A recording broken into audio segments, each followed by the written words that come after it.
हमने इन्हीं लोगों से समाज के जिला अध्यक्ष प्रभात सोलंकी जी और जगदीश चौहान जी सभी का स्वागत वंदन अभिनंदन करते हुए मैं मात्र 2 मिनट से 3 मिनट आप लोगों का लूंगा। तो विषय ये है कि आप ठिकरी में रहते हैं, एक और ठिकरी के पार हमारा एक और दिवाली मनाई जाती है अपने अपने गांव में। हम हमेशा एक कदम गांव की बात करते हैं, जरूर हम लोग यहाँ मिलते हैं, लेकिन हमको गांव की भी परवरिश करना पड़ेगी।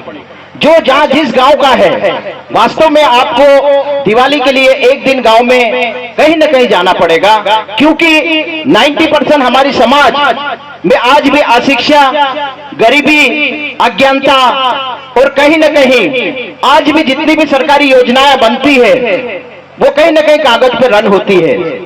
अगर एक गांव में एक पढ़ा लिखा एक नौकरी वाला बंदा गांव की परवरिश करता है तो वो पूरा गांव का करीब 1000 से 1200 जो बस्ती होती है वो कहीं ना कहीं लाभान्वित होती है। आप लोगों से मनोबल बनता है, उससे आप लोगों के जाने से ही उनकी आत्माओं को और उनके जो स्वाभिमान है वो बढ़ता है।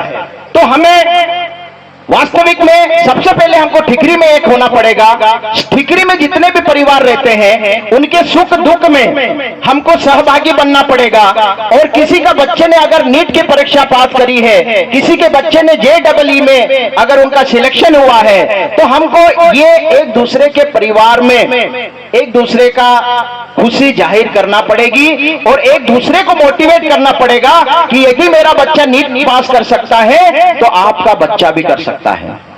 क्योंकि मैं इंदौर में रहता हूं, अगर इंदौर में किसी को भी शिक्षा, स्वास्थ्य, किसी भी चीज की जरूरत है तो आप मुझे 24 घंटे फोन चालू रहता है, आप कॉल कर सकते हैं। कौन से हॉस्पिटल में क्या इलाज हो रहा है, कौन से कोचिंग में अपने बच्चों को एडमिशन दिलवाना है, आप बिल्कुल कॉल कर सकते हैं। इस पे हमारी टीम जो इंदौर में है लगातार कार्य करती है और हम लोग वापस गाँव में आते हुए शनिवार रविवार कंटिन्यू स्कूलों में हम जाते हैं, स्कूलों की व्यवस्था देखते हैं और वास्तविक जो स्थिति परिस्थिति हमारे विधानसभा में उस पे भी हम चिंतन मनन करते हैं। और जितने भी वरिष्ठ हमारे हैं जो मंच पे बैठे हैं उनसे हम चर्चा करते हैं कि कैसे समाज की शिक्षा को आगे बढ़ाया जाए।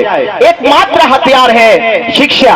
अगर हम लोगों ने शिक्षा पाई तो आज पंडाल के नीचे बैठे हैं। यदि हम शिक्षा में नहीं होते तो कहीं ना कहीं हम भी हमारे भाई बहन जैसे आज कपास या कहीं ना कहीं गेहूं की दाढ़ी करते रहते हैं। तो जोरदार तालियां आप लोगों के लिए, आपका स्वागत, वंदन, अभिनंदन। इस प्रकार के कार्यक्रम एक दिन नहीं हर दिन होना चाहिए। और भिलाला समाज के जितने भी तीज त्योहार है, वो पलाशला हो, संध्या माता हो, बिल्कुल हमारी माता बहने यहाँ भी उसको मनाए। जब तक आपकी संस्कृति नहीं बचेगी, जब तक आपका रीति रिवाज नहीं बचेगा, तब तक ये आदिवासी समाज और ये आदिवासी भिलाला समाज नहीं बचेगा। तो ये जय ओंकार भिलाला समाज संगठन 2007 में बना, उसके हम फाउंडर मेंबर हैं। और जितने भी लोग आज धीरे धीरे 21 जिलों में ये संगठन रन कर रहा है। और धार में भी आप लोगों ने प्रोग्राम देखा, क्योंकि इस भिलाला समाज का उद्देश्य है कि हमारी समाज में हमारी समाज की संस्कृति बचे, हमारी समाज में शिक्षा बढ़े और हमारी समाज के सारी माता बहना से लगा के बच्चे सभी खुशी खुशी आगे बढ़े और स्वस्थ रहे, प्रसन्न रहे। इन्हीं शब्दों के साथ मैं मेरी वाणी को विराम देता हूं। आप लोगों ने मुझे सुना, समझा, इसके लिए तहे दिल से धन्यवाद। पुनः आयोजन कमेटी के लिए जोरदार में एक बार तालियां। धन्यवाद।